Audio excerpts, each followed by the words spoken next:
just wanna hold you. I just wanna look into your eyes and tell you that I want you. You know you make me feel so alive. Can't stop thinking about you day and night. Love it when you kiss me, love it when we touch. Every time I'm down here, you make me smile. You're the solution. You are, you are, you are. Have that there. Hello, my darling Fumi Nation. How are you? How are we?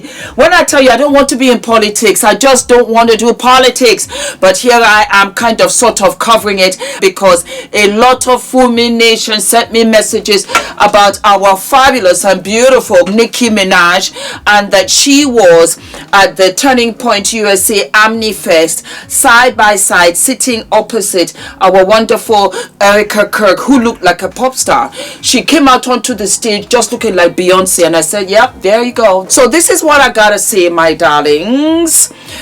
Nicki Minaj has been off for a hot minute. I remember when she was on Oprah and she had told us that her father had burnt the house down. This was decades ago, and for whatever reason I remembered it. I think that we give these celebrities too much. You think because they're talented that all of a sudden they've got common sense. A lot of them do not have any common sense whatsoever.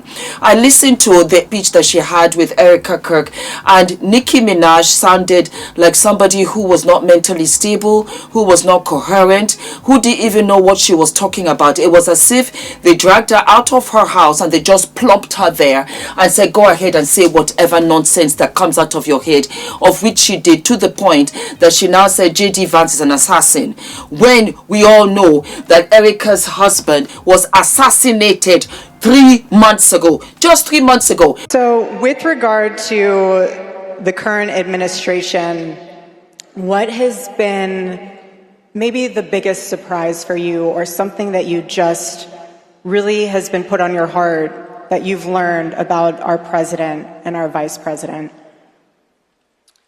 Well, I have the utmost respect and admiration for our president.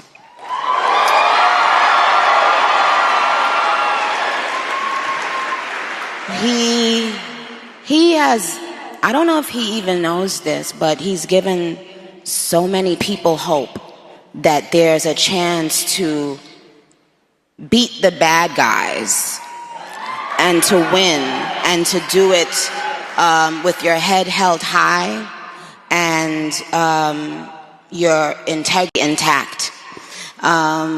He's from Queens, New York, like me. So, but what it's shown me personally is sometimes, you know, even in the worst feeling times in your life, you think that you're never going to come back from it. But you do. And our president shows that. He's been through every single thing a person could be through publicly. Having to constantly be lied on. It's not really that funny until you are in that person's shoes that's being lied on. You'll never understand what it feels like. That person is a human being. They have a family who has to read those lies. And that's not, and it's just not fair. But this administration is full of people with heart and soul. And they make me proud of them.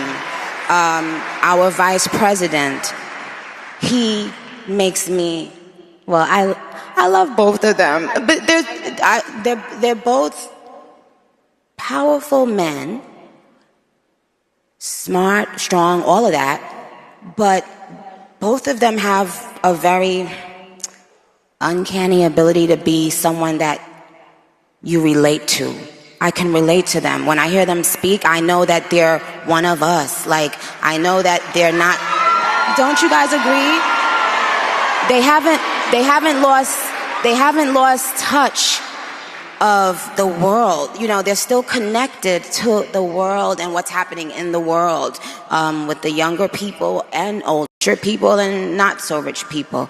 They have the ability to still connect and be real and make us feel proud to be American. Nicki Minaj married a man who was charged with SA. Himself and the girl were 16 years old at the time. The two of them were 16 years old at the time. Because I dug into this and I was just trying to understand. So I said to myself, looking at you, I'm watching you. That was one. If it was me and I had that kind of status, I would never, ever have married him. Moving along. 2007, he now goes to serve 7 years in prison for manslaughter. The person died. Yes. Where Nicki Minaj got this guy from, I do not know. It doesn't matter. It just showed me the frame of mind of what this person was. And I'm referring to Nicki Minaj. I just felt that, you know what? No. She doesn't have any sense whatsoever. Earlier on this year, she came out in defense, of which I supported, about the Christians being killed in Nigeria. And I think that was a flag for the Republican Party to say, you know what, since we no longer have Candace, you know what, we can have this other, scatterbrain over here. On top of that, Nicki Minaj's brother is also in prison for SA. She's looking for pardons left and right. Quiet as escaped. Wouldn't you? I know I would. If I knew that I could get 1 or 2 pardons, I would see what I could do. The only thing is that as far as I'm concerned, I just cannot throw my sisters under the bus. I cannot throw my black, beautiful sister. Because you see, you and me, I am you. I mean, I can't tell people what to post or what to say. But Nicki Minaj damn sure needs to stay away from anything, posting anything about kids, trans or otherwise. She supports a dude that is on the Epstein list 1,000 times. She's actually married to a registered sex offender, a pedophile. She shouldn't be able to watch Jason Kidd or listen to Kid and Play or New Kids on the Block. Hell, she got to walk around the aisle with Cabbage Patch Kids on it. And she damn sure should stay away from Sour Patch Kids. And it ain't Governor Newsom Nicki needs to be worried about. It's Chris Hansen. That's just it. And at the end of the day, for you to come out here to say this nonsense of which she was talking doesn't make sense. It just doesn't make sense. Do you know the worst part of it all is that the Charlie Kirk, the deceased Charlie Kirk that is no longer with us, did not even approve of Nicki Minaj. It's not a lie. Take a listen. Minaj, Cardi B. Okay, Nicki Minaj is causing dads to leave the home. Hold on a second. I don't think that's a good role model for 18-year-old black girls. I don't think that songs that are talking about like glorifying wet female genitalia is exactly, I don't know which one wrote that song. Which one was it? I think it was Ben Shapiro. Yeah, that's right. Yeah. But by the way, the role models of the 1940s and 50s for black America were completely different. How she went on to say that, oh yes, J.D. Vance is an assassin. Dear young men, you have amazing role models like our handsome, dashing president. And you have amazing role models like the assassin J.D. Vance, our vice president. Trust me, there's nothing new under the sun that I have not heard, so you're fine. Yes, we did. I love you. I love you. You have to laugh about it, truly. I have been called every single thing, and you know what? God is so good, you let it roll right off your back. And this is what's so beautiful about this moment, because if the internet wants to clip it, who cares? I love this woman. She's an amazing woman. She has a soul and a heart for the Lord. And words are words, but I know her heart, and it doesn't even matter. And you say what you want to say because I know your heart. And I do not judge that. Sister. Thank you. For boys, be boys. Amen. Be boys. It's okay. Be boys. It's nothing wrong with being a boy. Amen. How about that? Amen. How powerful is that? How profound is that? Amen. Boys will be boys, and there's nothing wrong with that.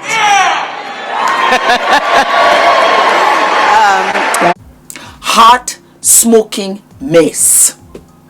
She's doing this for her own agenda, and when they approached her, she said, you know what, this is what I want, this is what I need, you give it to me, I'm your girl. She has no loyalty to anybody, and it's a good thing because now we know where she stands. As a matter of fact, you know what, let's call her. Let's call her and let her know that we're good, we're good, we're good. There you go. See? Nicki, darling, how are you? Your barbs have been front and center. They have been calling me. They've been telling me how disappointed they are with you because they saw you at Turning Point USA, Omnifest, and they want to let you know that you are nothing short of a hot smoking mess. I kind of sort of agree with them. Yeah. I agree with them, and so we're doing the show, and I just wanted you to know, once you watch it later, that if this was all about you trying to get pardons, there's more than one way to do this. But for you to come out here to be talking gibberish, it just was not a good look. And so everybody is coming for you because you've gone on full on mega Maga. And the worst part of it, my darling, is that Maga doesn't even respect you. They're just using you. They're using you and you don't even know it. Darling, get yourself together. But we are happy about one thing. You have shown us who you are, and we have to accept it. Show us your colors, mama, and we will put everything to rest. And that is exactly what you have done. You're a hot mess, Nicki. A hot what? A hot smoking mess. Bye. I'll let her know. That's all I can say. She's a hot smoking mess, and she been a mess. Instead of her to focus on her music, do your music, do your songs, you want to fight with Cardi B, you want to fight with this person, you want to fight with Megan Thee Stallion. You're always fighting. You always have something to prove with your own community, and then you go out against your community and then go and sit down sitting across Erika Kirk. Erika Kirk, this is fascinating to me. I really try to support you. I really tried to stand by you to say that you were a grieving wife, that we should give you a hot minute. But you come out in a sparkling gold suit looking like Beyonce in a matter of 90 days. That's it. Oh, no. I would be upset. I even know that Fumi Nation would still be grieving me if I had passed away more than Erika Kirk has ever grieved for her husband. It is just appalling to me. Everything is showing me that it's politics. This right here for me is politics, and they're prepared to go as far and as shallow and as deep and as close, sleeping on your bed and telling you that your hair is blonde. That's what I didn't understand. Talking about doesn't take away, but you know, at the same time, we should not make blonde girls feel bad with blue eyes. What are you talking about, Nicki? I didn't get it. I didn't get it. Let me tell you something, and this I know. For the imperialism in America has been stifling for blacks, for black women, for black Americans as a whole. And we have come up where we say that we like our hair, that we love our lips, we love our nose, we love our curvaceous figure. It has nothing to do with white. It has nothing to do with blonde, with blue eyes. No, it's that we began to stand up and speak up for ourselves. And I have to call it. I have always loved film. I've always loved theater.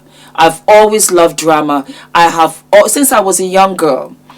And I look back in the 80s, even in the 90s, at the Academy Awards when celebrities would come in. And it was so white. It was so white. And now, every single time when I look for magazines, film, television, I need to see the diversity. I need to see it. Because I did not know it then. But I realized that it didn't give me the liberation to see that I could belong, that I could do this. It's just absolute facts. And then you have Nicki Minaj talking nonsense. It's about the justification of the rights for you to also belong. That's it. Barbs, I don't know what to tell you. To her fans, I'm sorry on behalf of her. Forgive her, for she know not what she's doing. That's all I can say. Don't forget to like, to subscribe, hit the notification button, and I'll see you I'll see you sooner than later. Mwah. All of my love. Hello, my darling Fumi Nation. How are you? How are we? Some of you might know when I started having my meet and greets, the first meet and greet that I ever had was at OPV Beauty's beauty salon. And I have loved their products. I have loved their brand ever since. Anyway, my darlings, we have for OPV Beauty your portable beauty stand where you can put all of your makeup and all of your stuff together. It's like a roll-on suitcase and it's the most beautiful color. It's a wonderful rose gold pink. So you just pick it up like this and you can just roll it out. It's so perfect when you're traveling. It's so perfect when you're going for your events and stuff. You just have it like so. Put it on a chair. You're good to go. So let us open it. And please do not forget, my darlings, to use my discount code. Oh, look at the sensationalism of it all. A mirror here. And then, my darlings, just look. It lifts out and you have your makeup tray over here. Is this not gorgeous? Look at how fabulous this is. And then you have a tray here where you can put in all of your lipsticks. I am living and loving. You can put in your makeup brushes, and then look at this fabulous vanity brush, of which you can use for your foundation and smooth it over. I really wanted to display it for you and see how it looks so that you guys can go to their website and get it. It was £600. It's now what? So you have to absolutely what? Go and get yours. All of my loves, my darlings, and I hope you enjoy your treat. Don't forget to use Fumi all across the website at OPV Beauty. Mwah. All of my love. Guys, my name is ENITAN, hair coach. I am UK's first ever hair coach and a trichologist. We are a team of trichologists and hair coaches here in W6 London, and we help those who are desperate and have tried and everything else has failed. We look after those who have chronic scalp concerns, flaky, itchy scalp that's been going on for many years. We help those that have hair loss that has progressed instead of improved, and we help those that just generally want to have a better understanding of better quality hair, length, volume, and reduce that dryness. Visit us by clicking here.